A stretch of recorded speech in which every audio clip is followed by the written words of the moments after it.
সেই কলম্বিয়া যার কথা আমরা প্রায় শুনে থাকি, কিন্তু বেশি কিছু জানি না, কারণ তা বদলে গেছে, আর অনেকটাই বদলে গেছে। কলম্বিয়ার প্রধান শহরগুলি কোথায় অবস্থিত? বোগোতা, কালি এবং মেডেলিন। এটি মেডেলিন শহর, কলম্বিয়ায় অবস্থিত। মেডেলিন প্রথম দেখায় আপনার মনে হবে এটা হংকং, উঁচু ভবন আর উঁচু পাহাড়ে ঘেরাও। হংকংয়েও ঠিক এমন দৃশ্যই দেখেছিলাম।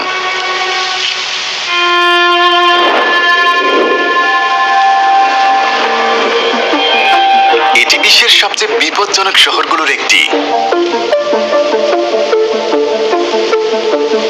1990 থেকে 1995 মেডেলিনকে সবচেয়ে বিপজ্জনক শহর হিসেবে বিবেচনা করা হতো।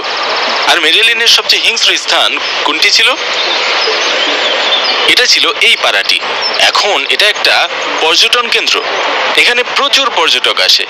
এটি কার্টেলদের শক্ত ঘাঁটি ছিল। এর কাছেই আছে অনেকগুলো বস্তি, যেগুলো অপরাধীদের অপরাধের কেন্দ্রবিন্দু হিসেবে পরিচিত। কিন্তু এখন এটি পরিবর্তিত হয়েছে। এই জায়গার পরিবর্তন কি কল্পনা করা যায়?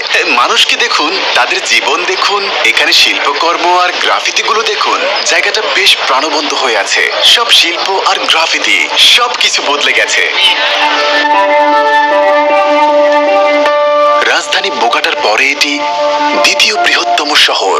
এখানে মাদক কার্টেল আর গ্যাংয়ের রাজত্ব ছিল। মেডেলিন কার্টেলের প্রতিষ্ঠাতা পাবলো এসকাবর খুব আলোচিত হয়েছিল। তাকে নিয়ে অনেক মুভিও নির্মিত হয়েছিল 70 থেকে 80-র দশকে। এটা ছিল কার্টেলের আস্তানা। তারপর মার্কিন গোয়েন্দা সংস্থার সহায়তায় সেনাবাহিনী আর পুলিশের মাধ্যমে 1993 সালে এসকাবরকে গ্রেফতার করে হত্যা করা হয়। সেই যুগের প্রভাব থেকে শহরকে পুনরুদ্ধার করতে প্রায় কয়েক যুগ লেগেছে। আজ আমরা মেডেলিনের এই জায়গায় পৌঁছেছি। কলম্বিয়ায় বিশৃঙ্খলা সৃষ্টিকারী এই ব্যক্তির কবর কোথায়? কয়েক দশক ধরেও তা জানা যায়নি। সে বহু নেতৃত্বস্থানীয় ব্যক্তিকে হত্যা করে। হাজার হাজার নিরীহ মানুষও তার হত্যাকাণ্ডের শিকার হয়েছে। এটি পাবলো এসকাবরের সমাধি। 1993 সালে তাকে হত্যা করা হয়। এখানে তার পরিবারের অনেকের সাথে কবর দেওয়া হয়েছিল। তার ড্রাইভার, কাজের মেয়ে এবং গৃহকর্মী, তাদের সকলকে এখানে একসাথে কবর দেওয়া হয়েছিল। পাবলো এসকাবর, এখানেই তার কবর, মেডেলিনের মাঝখানে।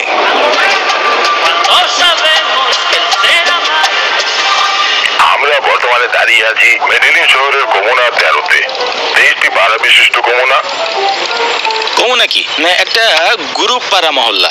মেডেলিনে 16টি কমিউন রয়েছে, এটা তাদের মধ্যে একটি। Commune 13 number. এখানে তারা বৈদ্যুতিক অ্যাক্সেলেটর তৈরি করেছে। কলম্বিয়ার জনসাধারণের জন্য প্রথম বৈদ্যুতিক অ্যাক্সেলেটর। এখানে বৈদ্যুতিক অ্যাক্সেলেটর আছে, যার জন্য এটি বিশ্বের সবচেয়ে উদ্ভাবনী শহরটি 2013 সালে নিউ ইয়র্কের সাথে প্রতিযোগিতায় জিতে। তাদের এইসব ঘর ভেঙে ফেলা হয়েছিল। তাদের জাপান এবং চীন থেকে অ্যাক্সেলেটর আনতে হয়েছিল। দেখো, আমরা কতগুলো বৈদ্যুতিক অ্যাক্সেলেটর নিয়েছি। 6টি নিচে নেমে যাচ্ছে, আর এখানে একটি উপর নিচে আসা যাওয়া করছে। বিপজ্জনক শহরগুলোর একটি ছিল। কিন্তু মেডেলিনের নগর ছিল শিল্প জেলা। ঠিক আছে, তাহলে চলুন।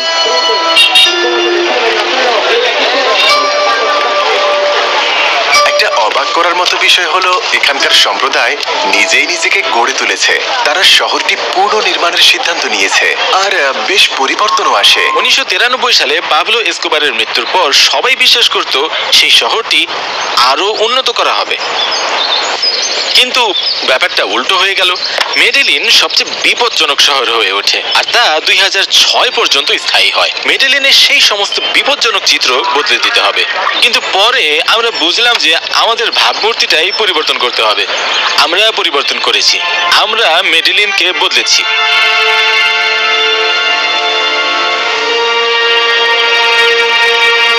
আমরা মেডেলিন ছেড়ে 1.5 ঘন্টা পথ গাড়িতে পাড়ি দিয়ে এক সুন্দর শহরে এলাম। আমি এখানে প্রথম এলাম। এর নাম গুয়াতাপে। এক নজরে আপনার মনে হবে যেন নরওয়েতে আছেন, কারণ গ্রাম, হ্রদ আর পাহাড় এখানে সবই সুন্দর। আর যাওয়ার পথে এই পাথরটা দেখবেন, আল্লাহর কি অপরূপ সৃষ্টি। এই শিলাটি লক্ষ লক্ষ বছর আগে তৈরি হয়েছিল। হ্রদের মাঝখানে একটা গ্রাম আছে। আজ রাতে আমরা কোথায় ঘুমাবো? আমরা আজ ঘুমাবো, সেটা একটি ক্ল্যাম্পিং এ হ্রদের মাঝখানে। এই জায়গাটা একবার দেখুন। হ্রদের মাঝে আপনি অনেকগুলো হোটেলের মধ্যে নিজের পছন্দ মতো বেছে নিতে পারবেন। গ্লাস ইগলোস, চিনেন তাদের? তারা এটাকে গ্ল্যাম্পিং বলে।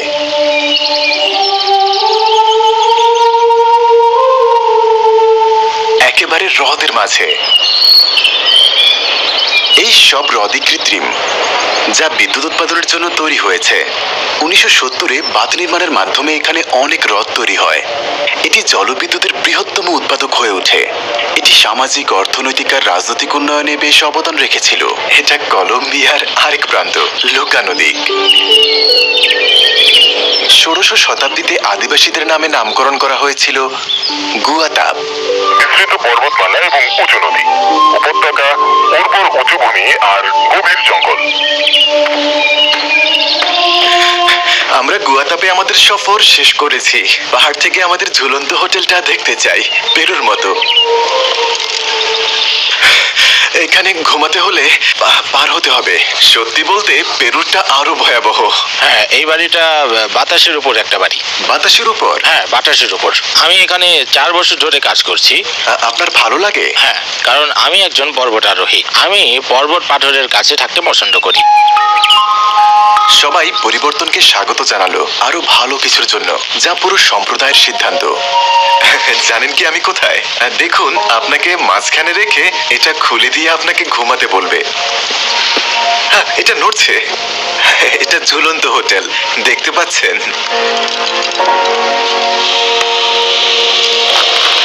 এখানে সিগন্যাল আছে? হ্যাঁ আছে, মাকে ফোন করছি। কলম্বিয়া প্রজাতন্ত্রে কারা বাস করে? পানামা খালের দক্ষিণে যারা আছেন তারা আমাদের প্রথম প্রতিবেশী।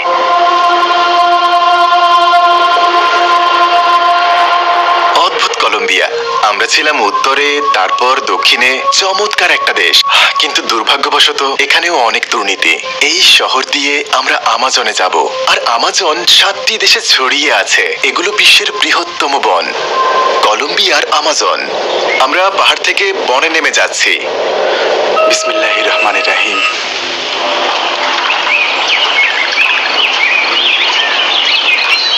আমরা এখন বনের মাঝে যাব।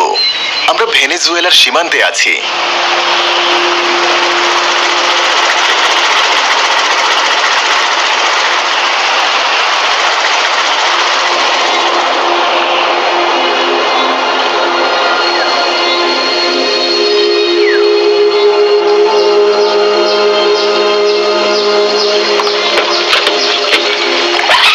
অবশেষে আমরা পৌঁছে গেলাম।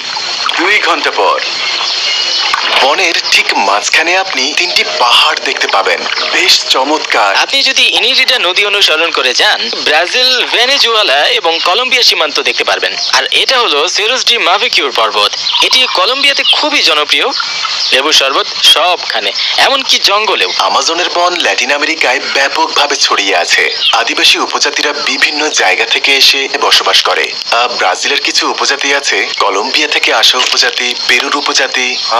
ট্র্যাডিশনাল। হ্যাঁ, এটা আমাজন নদী নয়, এগুলো আমাজন নদীর শাখা। এটাই আমাজন। আমি ম্যাপে দেখেছিলাম।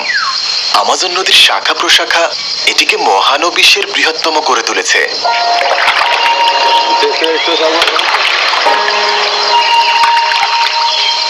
আমরা কিন্তু এখনো শুরুই করিনি, আরো অনেক বাকি। আগামীকাল বিমানে করে একটি রঙিন নদী দেখতে যাব। চলো এবার যাওয়া যাক। ভ্যামোস, কলম্বিয়া দীর্ঘজীবী হোক। La puerta asegurarla, porfa. Arriba.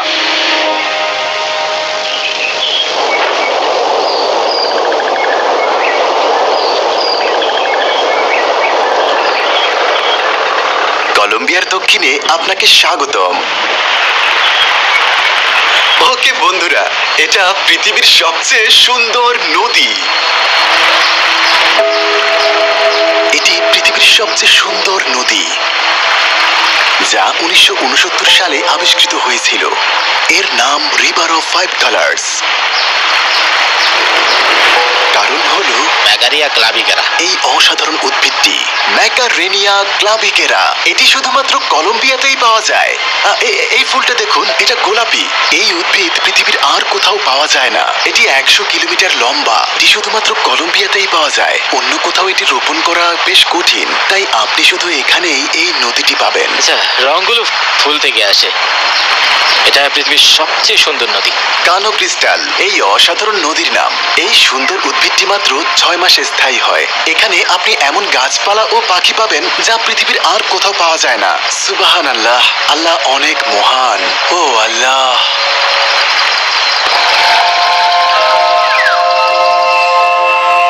অবশেষে আমরা কার্টাজেনা শহরে গেলাম। এটি কলম্বিয়ার উত্তরে অবস্থিত। এই শহরের এক চমৎকার গল্প আছে।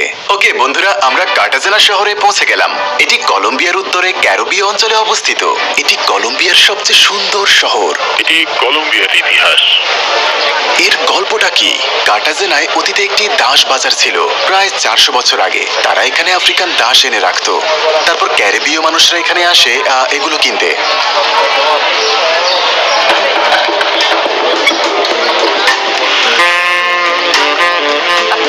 কারণ কার্টাজেনা ক্যারিবীয় অঞ্চলের সেরা বাণিজ্য কেন্দ্র। আমরা 1700 এবং 1800 শতাব্দীর কথা বলছি। এই সমস্ত ইতিহাসের কারণে আমরা তাদের আফ্রো কলম্বিয়ান জনগণ হিসেবে জানি। এই শহরটি ছিল প্রথম স্প্যানিশ উপনিবেশ। এই শহর এই অঞ্চলের সবচেয়ে গুরুত্বপূর্ণ শহর। এখান থেকে স্বর্ণ ইউরোপে পাঠাতো। 200 বছর পর ব্রিটিশরা এখানে আক্রমণ করলে তারা শহরের সুরক্ষায় দুর্গ নির্মাণ করেছে। অনেক ক্যারিবিয়ান দ্বীপপুঞ্জ আছে।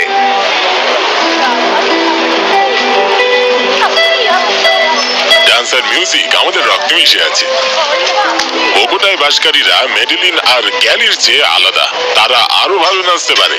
তবে আফ্রিকান জনগণের চেতনা আমাদের সবার রক্তে মিশে আছে। বেশিরভাগ আফ্রিকান কার্টাজেনায় আসে সেনেগাল, ঘানা, কেপ ভার্দে আর ইথিওপিয়া থেকে। অনেক রঙের সংমিশ্রণে আমাদের স্কিন ডার্ক। কার্টাজেনার পাশে আমরা বিশ্বের সবচেয়ে জনবহুল দ্বীপে গিয়েছিলাম।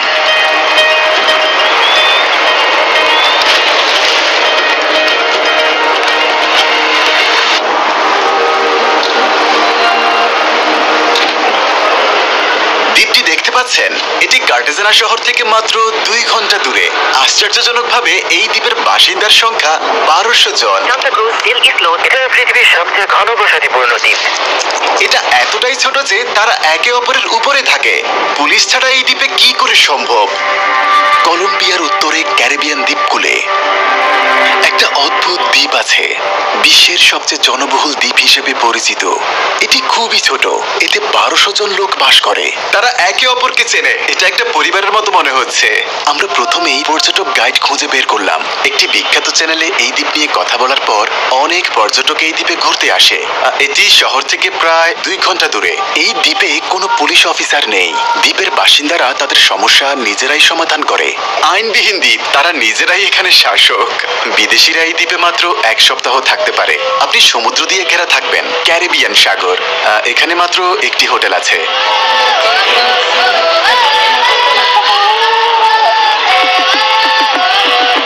এখানে ওয়াইফাই, 4G এবং সোলার প্যানেলও আছে। দ্বীপটিতে 200টিরও বেশি সোলার প্যানেল আছে।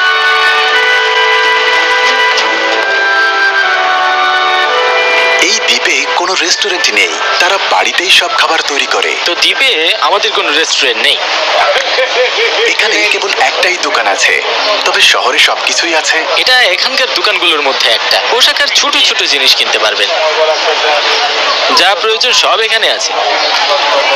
ও, একটি ক্যাফে আছে। আচ্ছা, এটা একটা ক্যাফে না, এটা স্টারবাকস না। এটা তো একটা ছোট ঘর যেখানে তারা পর্যটকদের কফি অফার করে। একটি মাত্র রেস্টুরেন্ট আছে যার মালিক মারা গেছেন, তাই এখন কোনো রেস্টুরেন্টই নেই। একটা ক্যাফে আছে। এটি এই দ্বীপের খাবারগুলির মধ্যে একটি। এর নাম আরেপা দে হুয়েভো। শামুক, গলদা চিংড়ি, মাছ, উপকূলীয় ভায়াগ্রা।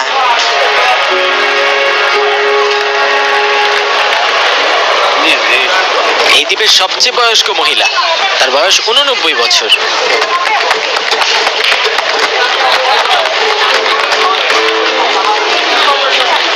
একটি মাত্র স্কুল আছে। এটি এখন এখানকার একমাত্র ছোট স্কুল।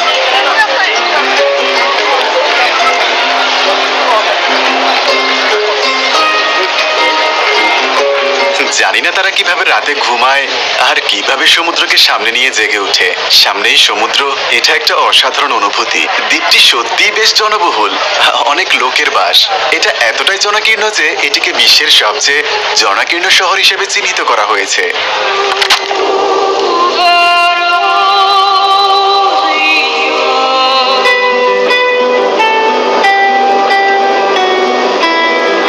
সেবাস্তিয়ান, অনেক ধন্যবাদ। আমি এটা আশা করিনি। কলম্বিয়া দীর্ঘজীবী হোক। কলম্বিয়া দীর্ঘজীবী হোক।